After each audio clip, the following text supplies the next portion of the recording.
and welcome back to my channel. My name's Bethany. I have Ehlers-Danlos syndrome and a feeding tube. I just wanted to talk about mobility today and how important it is for us to see a mobility specialist as EDS patients.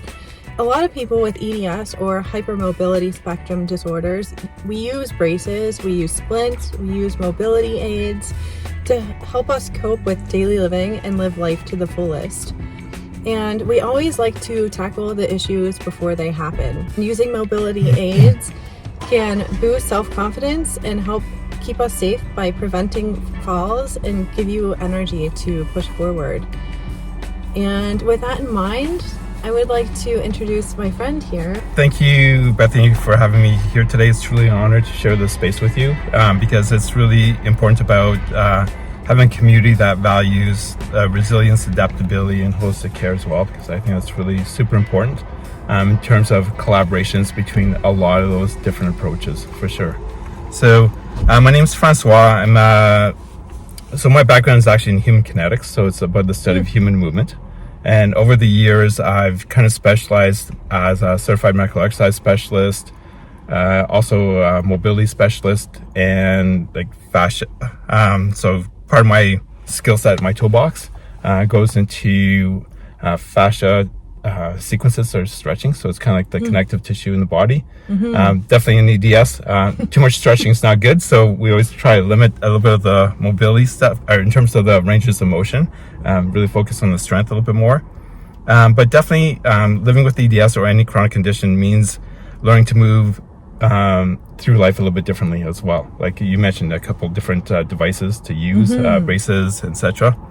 So for me, from having worked in both public and private healthcare environments, I see some gaps, but I'm also here to support the journey with some compassion, practical tools, and that the belief of going it on your own shouldn't be there. It should be like, what can you find in the community to help out in your journey as well? So what made you want to become a mobility specialist?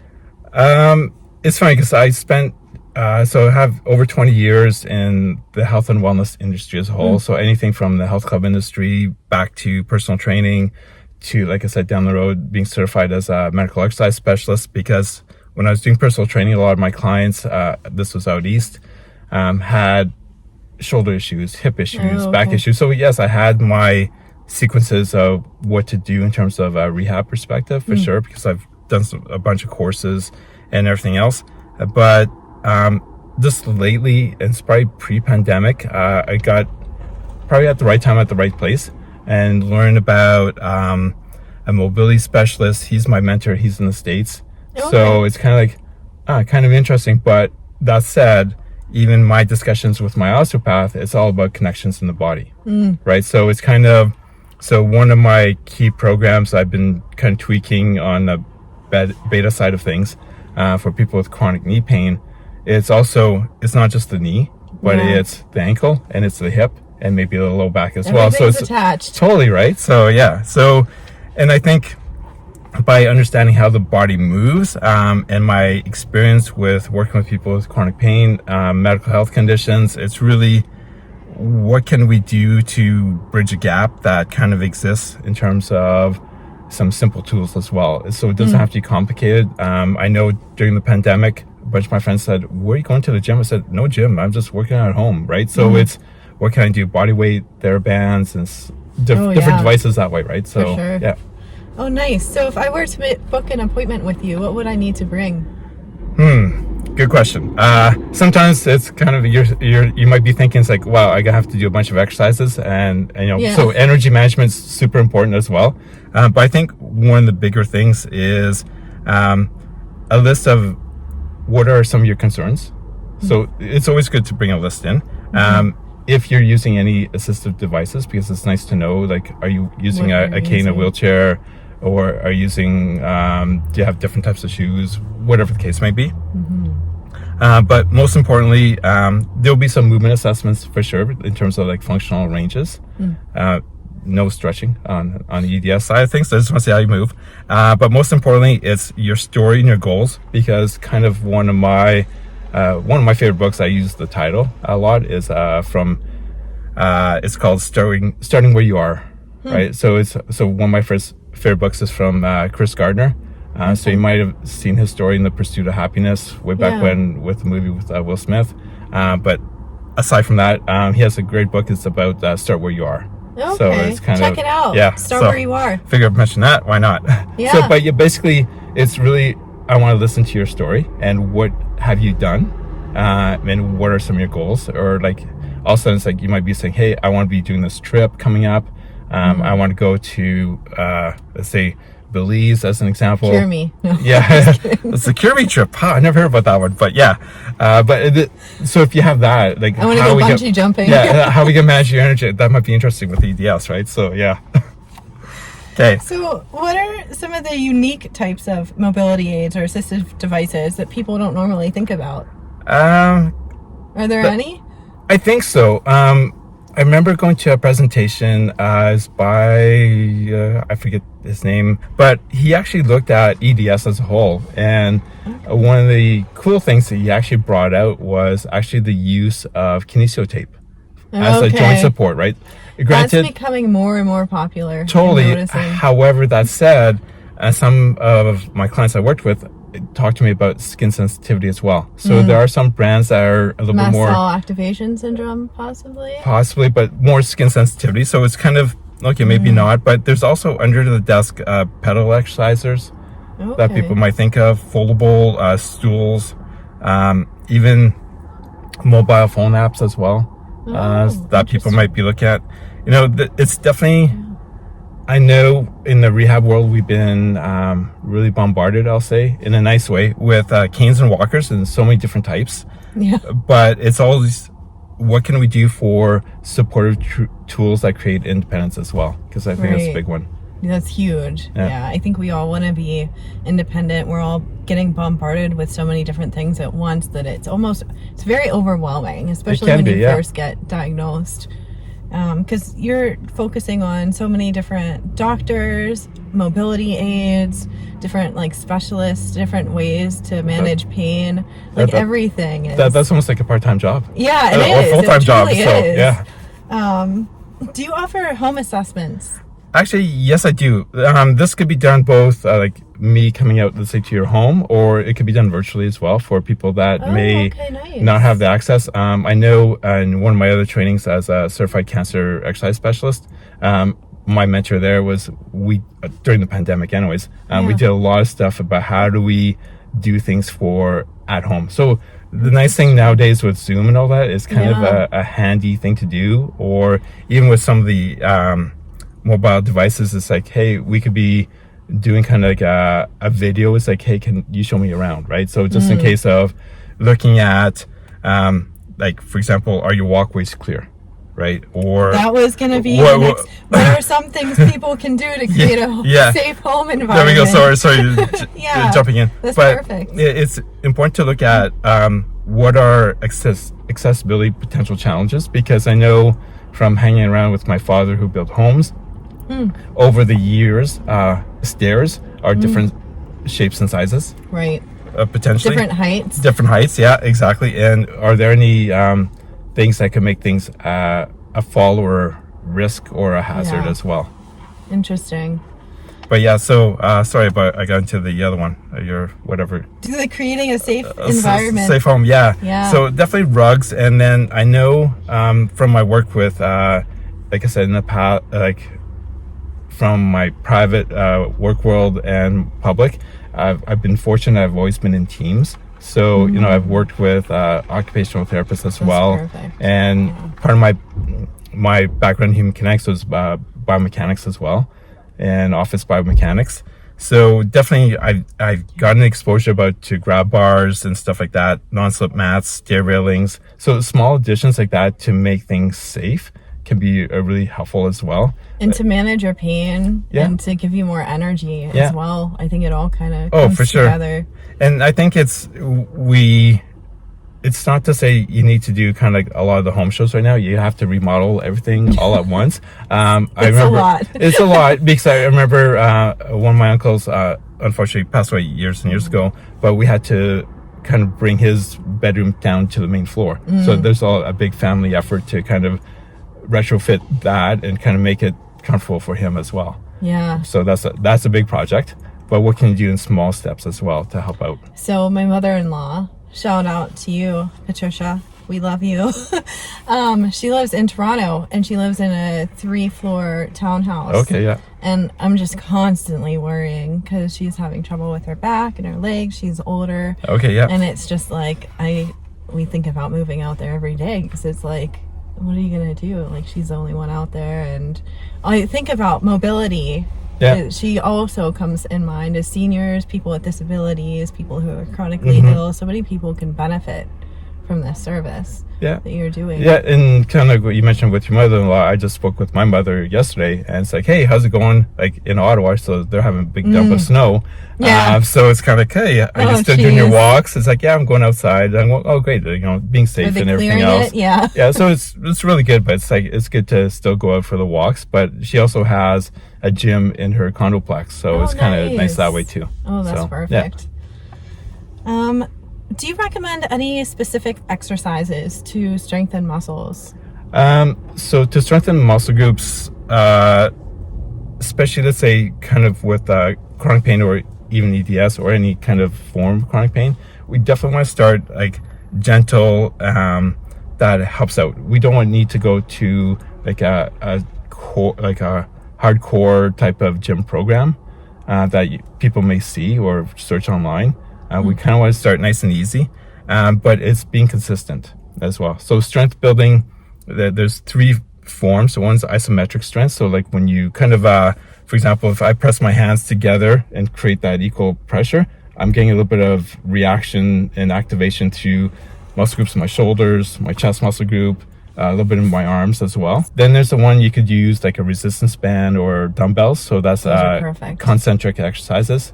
And then the last one's eccentric. So it's more, you're doing slow controlled movement against gravity. So for example, if I did a bicep curl up in here, show the other hand, and then I'm going down really super slow against gravity. Yeah. That gives me the greatest opportunity for a strength build because you're doing micro tears of the muscle tissue in a kind of simple way. However, I'll say harder, but not in a bad way, recovery, because it offers the greatest potential for strength. But you just don't want to do that workout frequently either. Too much. Yeah. Don't overdo it. Yeah, exactly. And then that's when you do the eccentric type of workout, that's where you really want to be cognizant of what am I doing for food, because that's where you really want to have that window or opportunity of, hey, I want to get a little bit more of the proteins to help out the muscle tissue. I was just going to say, you got to eat a lot of protein to build muscle mass. The proteins help out in the body, so we kind of need those big 3 macros, so like the proteins, the carbs, the fats, so the healthy fats and oils and all that as well. So I think that's the big 3. If there's somebody a nutritionist, if I said that wrong, please correct me. That's totally okay. No, I get super interested, even though I have a feeding tube, I still get interested in the nutrition side. And I try to eat a little bit more outside of my feeding tube, but it's just really interesting to me because it's like exercise and diet go such a long way. For sure. I don't know if people realize. I know a lot of people, maybe you're in too much pain to realize sometimes. I don't know. I'm starting to rant. Sorry, guys. and definitely like what you said, sometimes when you get into that pain state, then it's like, sometimes it's like, okay, what can I have that's really super simple as well? Actually, it's funny. If you don't mind, I just finished posting that on my website on a blog post about the quick energy nutrient ball kind of thing to have as well, and no baking involved. Right, so just put it in the fridge and there you go. I'll put his website in the description box as well, so you guys could check it out. And Bethany, like what you said about strength for the muscle groups, that's actually one of the core things, especially with EDS. It's you really want to help to do a lot of the muscle groups to keep them healthy and strong, because that helps protection and strength and support through the joints of the body as well. So that's where strength is going to be like a main critical part of any type of program, rehab wise or exercise wise, that people with living with EDS should be doing for sure. Nice. So do you have any exercises that will increase awareness of our surroundings or proprioception? You might have seen them if you look at in gyms. A lot of them have like stuff like balance boards, or even physiotherapy clinics have balance boards. And sometimes it could be just even through one of my coaches, Dr. Emily, that's how I call her because I messed up her last name, but she's a functional podiatrist. And a lot of it is a lot of like barefoot grounding. So it's super important because a lot of stuff is through our feet, and sometimes the sensory input kind of changes potentially over time, and especially with chronic health conditions that might have different signaling going on as well. Then there's also just mindful movement sequences that kind of connect body, breath, and mind as well. So for example, even seated or chair-based yoga could be a benefit. Chair-based Tai Chi as well. So because it's like flowing movements, that could be super helpful as well. And then down the road, as you're feeling more comfortable, you could like have a wall behind you or something like that for comfort. So in case of, you might feel like you want to fall, but don't. But sometimes it's just kind of, hey, am I brushing my teeth? Can I do it with my eyes closed? Just to give you a different sense and perspective as well. Surroundings, Like I know when I go in with either ankle, knee, or hip issue, my osteopath looks at my walking like on my toes or my heels, in step, out step. So different things like that as well. When should someone consider using a cane or a walker? I would say consideration is it's about your safety. Like number one is about safety, and especially if there's fatigue involved, there's some pain that might creep up as well, or some instability to makes it harder to get around. So you want to look at either one of those. Sometimes at home it might not be advantageous to use a walker because the walkers might be a little bit bigger depending on your space at home, so a cane might be more appropriate. Or if you have stuff like that's close by, you could do a tactile or touch, like railing or walls or furniture for that matter. So the cane might give you a little bit more support, and a walker a little bit more security and energy, especially if you're doing a bigger day. So for example, if you're here with family, it's like, oh, we got to test out Cross Iron Mall as an example. It's a lot of walking, right? So I've had a friend pull, I keep my wheelchair in the car. I have a toilet for mobile chair. And I've had friends be like, because I'm the one who drives, let's go out to Cross Iron. And it's like, well, I'm glad I keep my wheelchair in the car. No kidding. So that's a lot of walking, right? So it really depends on your day. But if you're just doing shorter errands, maybe that's helpful. Sometimes a walker might be great in the grocery store as well, because then you could just kind of load up on the walker I too. haven't gotten used to using the wheelchair in the grocery store yet. That's something that I need to work on for sure. I'm not exactly sure how do you do that. But so that's something personal that I need to work on. Do you have both? I don't have either. I just have a wheelchair. I just went straight to the point. So normally for big events, I'll do a wheelchair. I've had many people mention a cane to me. And a service dog. However, a service dog is an investment, people. And I have a cat that will disown me. A service dog is an investment. I remember one of my clients, like years ago, working with her for totally something different, but then it was her vision. Like if we tuned it down to vision, and I actually got her in touch with is that CNIB? Canadian National Institute for the Blind. And then actually she got a dog. And she said it was cool experience because they helped her out so much. Really? So shout out to them as well. So I'll that's put their link cool. In the description box below as well if you are looking into that. But but definitely sometimes you have to look at choice, and then to make sure whatever you choose is fitted well as well. How is a cane properly fitted? The cane should generally reach the crease of your wrist when your arm is at your side. So it's really taking the time. So if people are going to the medical supply stores as well, it's talk to the person who's there to get a fit. Make sure they're measuring you properly. Like the correct height, grip positioning can really help prevent injury and improve efficiency as well. Comfort and function too. So throw in those key variables for sure. But I really support clients who I have worked with who have wheelchairs to really build their strength and their confidence. Like I remember one gentleman, he has a wheelchair, but it's like, I just kind of asked him, it's like, have you ever seen, granted it's not on CBC anymore, but it's Rick Mercer, because he always talked about, wheelchair or sledge hockey or different activities that people could do. Yeah. And it's kind of, if you're interested in that, then let's build some strength. Yeah. Right. So let's build some core strength in, and everything else as well. They have curling right down the road, actually, for awesome. people in wheelchairs. And I was looking into that because I was like, oh, that's so Canadian. Like, yeah.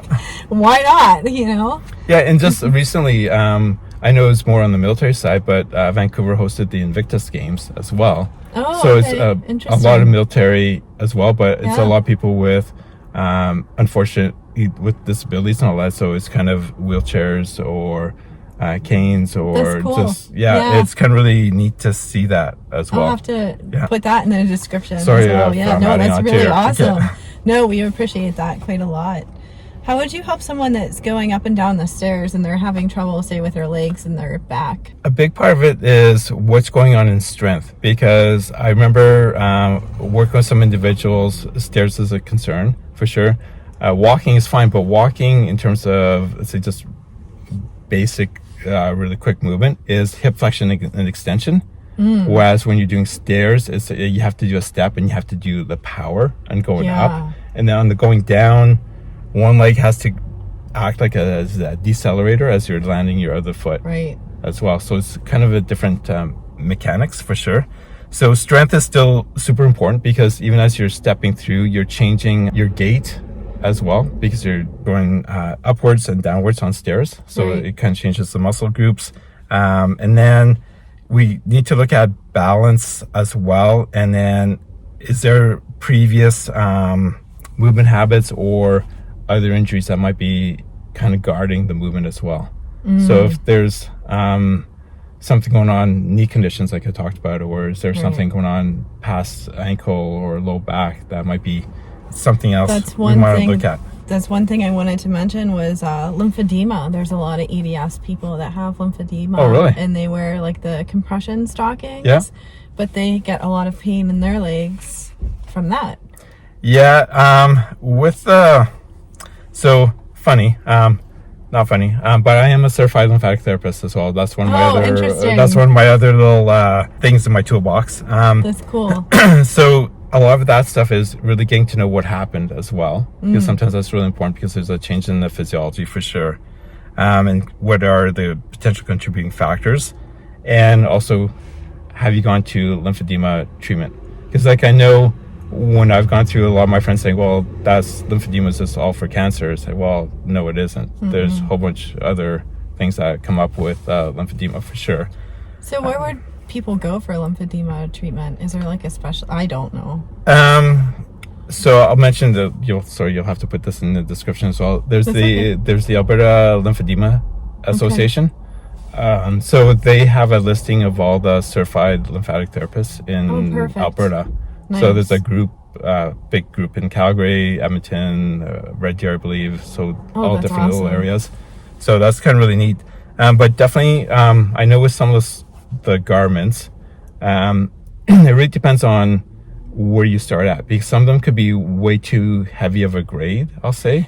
And then that's where you want to start with something a little bit lighter. How do people choose what? Because some people, I have postural hypotension. I don't have POTS, but I have postural hypotension, low blood pressure, and sinus tachycardia. It's basically, I get the exact same symptoms, the exact same treatment as POTS. Yeah. But I'm supposed to wear TED hose up to my hips, and I don't.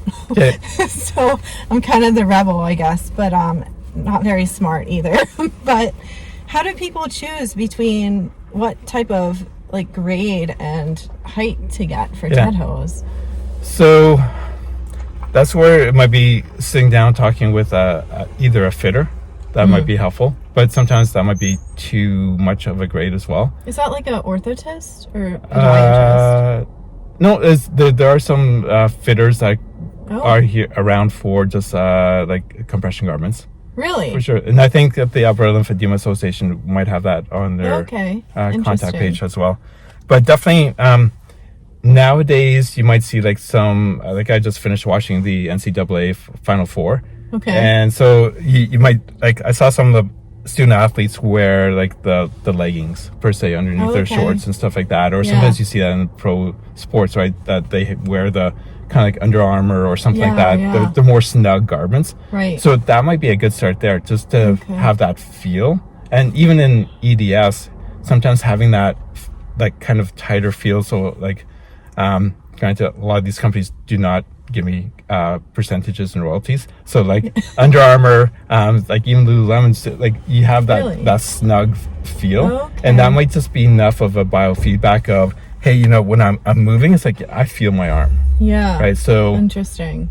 you might Okay. start with a light compression that that way. Would that help with proprioception then too? If you're like constantly aware? Potentially. Like another big piece that I've done with one of my clients is actually using kinesio tape as well. Okay. Because sometimes Interesting.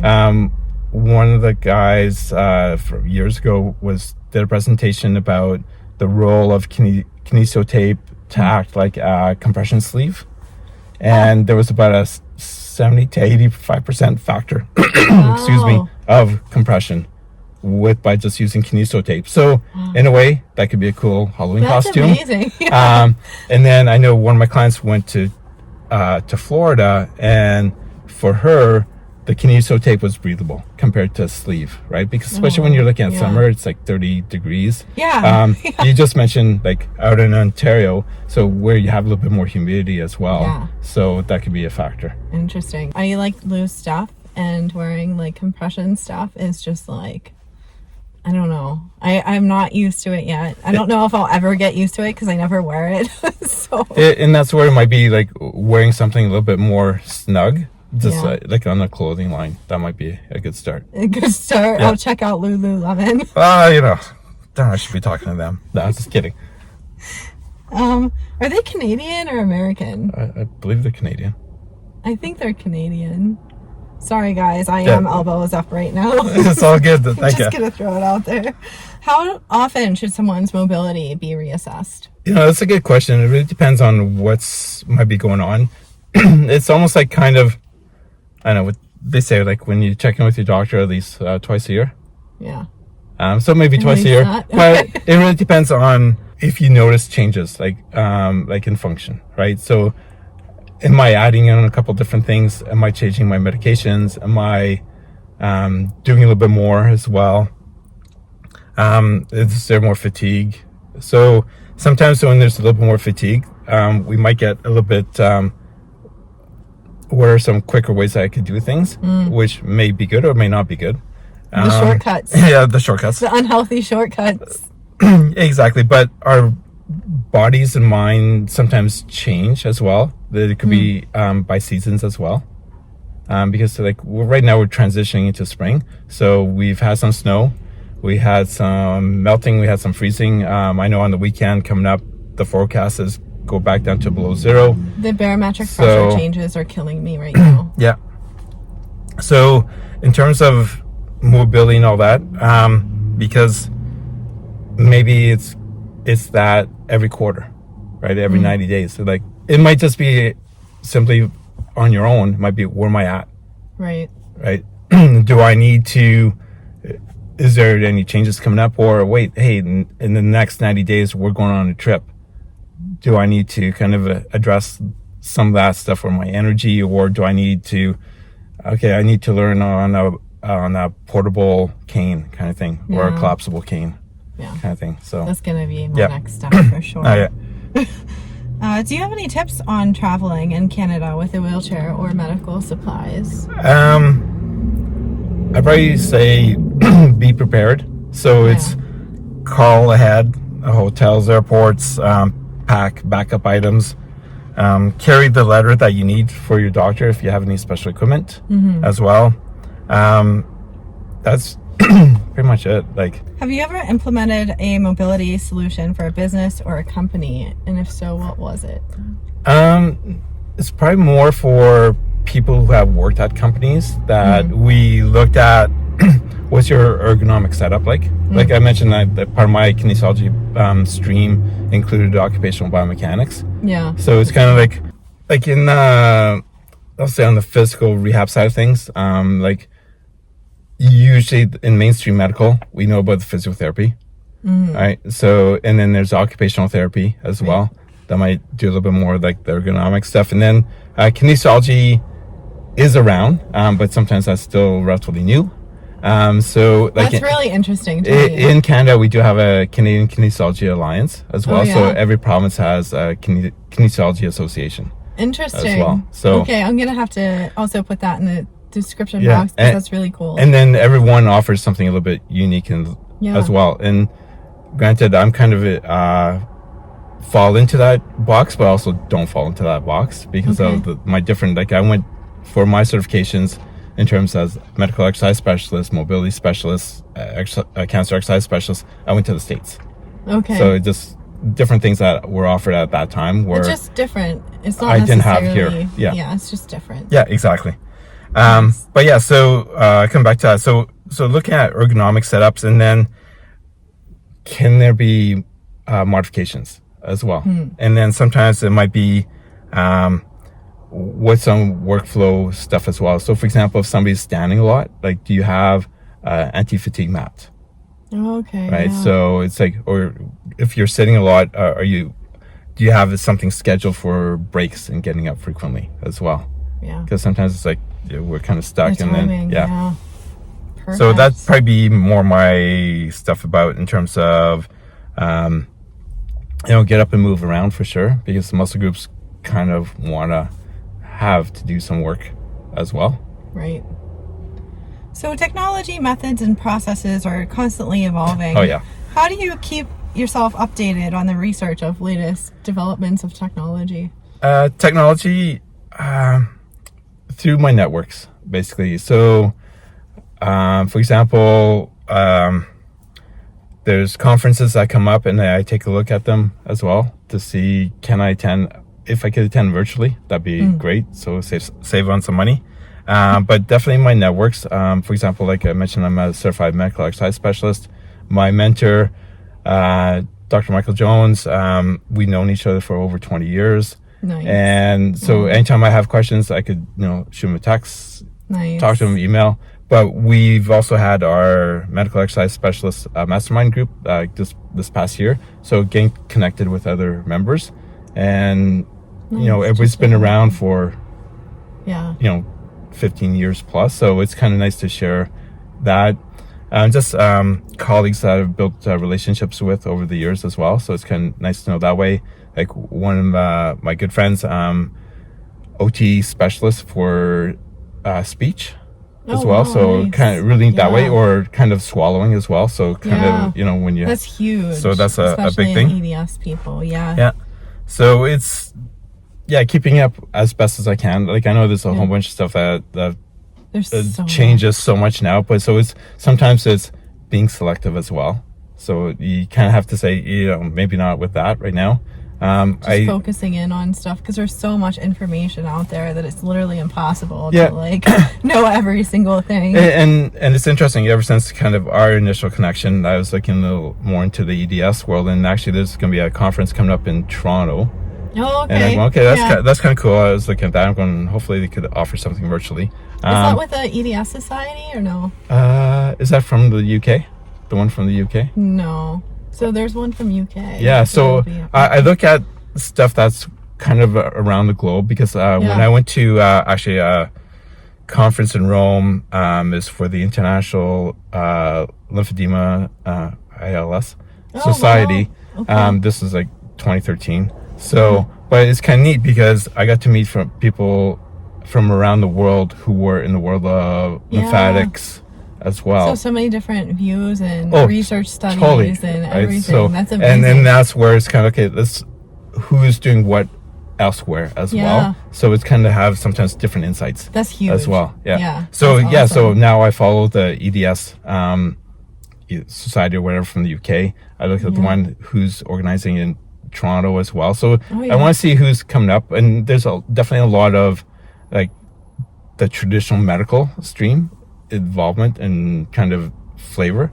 which, don't get me wrong, that's totally important, but it's also nice of what can you do health lifestyle wise as well. Yes, that's huge. And I think that, honestly, my personal opinion, I think that's even more important half the time than the medical stream, where you have you have your pain management. My pain management doctor doesn't offer pills. He offers IMS needling and the lidocaine injections. And it's like, what can you do naturally before taking any medicine and stuff like that. But yeah, and then that's where, the nutrition, like you kind of mentioned a little bit, comes into play as well. What are you doing for stress management? Like a whole bunch of stuff, right? So it's, So I have a few questions from my viewers. Who, okay. All right. if you're up for it. Yeah, all good. All right, still good? So the first one is, can using crutches long-term injure a child's growth? Oh, I can't talk. Sorry. My pain level is like skyrocketing right now. You good? So you can probably tell. Okay. Someone has a 9-year-old son who is on crutches every other week due to hip and groin pain. They have been told not to bear weight on it while it's hurting. They said they worry about posture issues and the crutches are hard on his hands and his wrists. Okay. That's almost a loaded question, but while I can't really do like medical advice, things that affect posture and joint strain, that might be of a concern that could be brought up with a pediatric physio as an example. And then consider alternative support options. So in the rehab world, there might be some good stuff about gentle movement strategies and ergonomic education that might be used, and even potentially looking at what about going to the pool for a little bit of aquatic rehab, right? So at least you're walking in the water, so you have all that water pressure to help out as well. And I know you kind of mentioned no loading onto the hips and etc., but I'm going, water does have like a buoyancy factor as well. So maybe it's wearing a life jacket so you're not really loading that up. And then you could still walk in the deeper water. But like I said, that might be consulted with the rest of the team. Swimming is amazing. Even to explore aquatic classes as well down like the road. The Aquafit or something like that. Yeah, nice. What are the root causes of some mobility issues, and are there effective treatments? It could be so many things with some. It's a lot of some roots. So it can go into the thousands. Maybe. So there could be some stuff like with just as we look over time, everybody ages, so there's going to be changes like potential with joint instability. Yeah. Can there be other chronic pain conditions going on? Could there be neurological conditions, other injuries acting up? So everything is very unique, I find, and that's where there should be a nice mix of, let's say, movement rehab therapy, because kind of alluded to in the day. I remember one of my mentors in my earlier years, and even just the personal training, he said, like, we do core movement patterns every day, right? So every day we do the squat. It's kind of like, I had some clients like, no, I didn't do the squat today. I said, how many times did you go sit down in the bathroom and stand back up? How many times do you sit down in a chair, stand back up? Yeah. That's a squat. Yeah. Right. So kind of did that. So we do a reach and a pull. So it's kind of like, okay, we're in the car here, but we're going to do like a push. Yeah. Of the car door, right? Or we pull it in as well. Yeah. Right. So it's push and pull. So we're going to do a twist and bend. So I'm slightly twisted, right? So, but so it's those things, right? So it's why not prepare the body to do all those core, just kind of primal human movement patterns that we do in the day. So we need a little bit of the movement piece for sure. We need some mindset stuff as well. So it could be talking to a psychologist as well, as an example. Because psychologists could really help out in terms of looking what things are safe for us, or where things are danger for us, kind of in their own unique way. And maybe it's looking at adaptive tools, right? You have something in your car ready to go just in case. Right. Just in case, say, hey, I heard about a good cyclocross iron, let's go. Right. Just kidding. But it's always, me personally, it's to tailor something to where you're at now and find out what helps you move a little bit better in the day as well. How does mobility affect overall health and well-being? Well, let's go this way. Mobility is a little bit of freedom. Like I had a client I worked with. Unfortunately, she had not a lot of function her whole left side of the body. But then we did some work over time, and then she's going, wow, now I could go out for walks with my dogs. I could go out and do some errands. She uses a wheelchair, but that's mobility. Before that, Independence, right? She didn't have a lot of that, but that over time we built that for sure. So that also influences mental health for sure. It could social engagement, cardio, confidence, a whole bunch of mind, body, spirit in a way as well. So you watch my vlogs. You know that I interviewed an acupuncturist not too long ago. She has a question for you. Oh, okay. Could you give us some good tips on training our core without irritating our facet joints? Yeah, so core training could be as simple as activation and not intensity. So for example, even as we're here somewhat in a neutral body position, I could think about if I match it with my breath, engage as I'm breathing out, just bring my belly button in slightly. I'm engaging to some degree. Granted, I'm rotated right now, so maybe not the best, but it's hanging out in neutral, right? So in a way, exercises like modified could be like dead bugs. It could be supported bridges. Even that different ways of breathing, like the belly breathing as well, could really help out to build core awareness. So I just interviewed a Nuka chiropractor. She mentions breathing and different breathing exercises and stuff. Yeah, there's a bunch of different breathing exercises. Like even when my father was going through lung cancer, there's different ways and different breathing techniques that could kind of help out with different areas, kind of upper track or lower as well. So, Nice. Perfect. Are you accepting new patients? And if so, do we need a referral to see you? Yes, I'm definitely happy to accept new patients, or I call it clients. That's my... Clients, yeah. Because, patients to me is very medical, but it's just kind of clients. And no referrals needed. But that said, if let's say if we're starting to work together, I might say, is it like, I'll have like permission slips. It's like, is it okay for me to contact your family doctor just to let them know, hey, here's what we're doing. Or let's say you're a chronic pain specialist. Let's say, hey, you're now starting this. Yeah. Anything I should look out for or stuff like that. So it's nice to have that communication right across. And like, I totally believe in collaboration and integration as Being well. on the same page. Yeah, totally. Is major. Yeah. So yes, all good. Do you have a website, and how can people book with you? Yes, I do have a website. I'm gonna ask for patients ahead of time because I am updating it because it's spring, so it's time of renewal. So I know my website needs a renewal. But you can still contact me. I do have a contact page on the website. Okay. So that's probably the best way to contact me, book with me. So just kind of send me go to my contact page and say, hey, I've heard about you hey, you've been hanging out with Bethany. Yeah. So I'm kind of interested in what you might have to offer. And actually, since our initial stuff and how I mentioned, I've been doing some research and then going, wow, there's a shortage.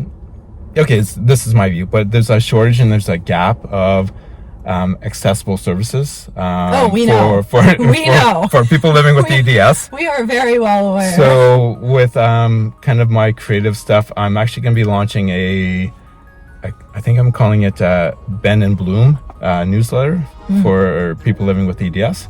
That's going to be my launch date is I'm going to be ambitious and say next month, May. Okay. I'm going to come up with something every month, right? So there's going to be a couple of the unique pieces and content with that. And I'm going to make that available for free as well. Oh, nice. So I'll have that posted on the website as well. Oh, perfect. And like I said, so I'm updating it, but I do have a contact page. And yeah, just kind of send me a message and be great to have a start for sure. That's amazing. I'm going to put all of his information in the description box below, and I'll kind of give you guys updates, and I'll let you guys know when he launches everything as well. But yeah, that concludes the vlog for today. I just want to thank you so much for taking time out of your busy schedule to come here and talk with us, because like you said, there is a lack of healthcare providers here, I think all across the country, but in Alberta as well. And we really appreciate having more options and more resources and education behind everything, because it is very overwhelming, and it's even more overwhelming when you can't find the right doctors. So Bethany, and I thank you again for this opportunity to just kind of share some of my perspective as well, and especially looking at, like I said at the beginning, is you're not alone in this. There is, it'd be nice to have a lot more collaboration for sure, and it's just working on the journey, because everybody will have a different start point, right, or where they're at, kind of thing. So in one of my huge overriding kind of values is provide hope. So it's help one person every day. Perfect. So however that is, right? And then some people might be, oh yeah, this is kind of cool. It might be a newsletter. That's all it takes. Kind of cool. Or hearing something, it's like, oh yeah, I never thought about that here. Or it might be, I might need to work with somebody just even short term and just kind of do a little bit of steering that way. Or some of the resources that unfortunately I kind of loaded you up with, but and adding to your time. Do. So, but yeah, no, it's all good. No, thank you very much. Totally appreciate it. Perfect. And with that said, guys, always remember that you are indeed incurably awesome, and I'll see you guys next Tuesday. However, the time changes for the vlogs are now going to be 5 p.m. and not 8. I'll see you next week. Bye!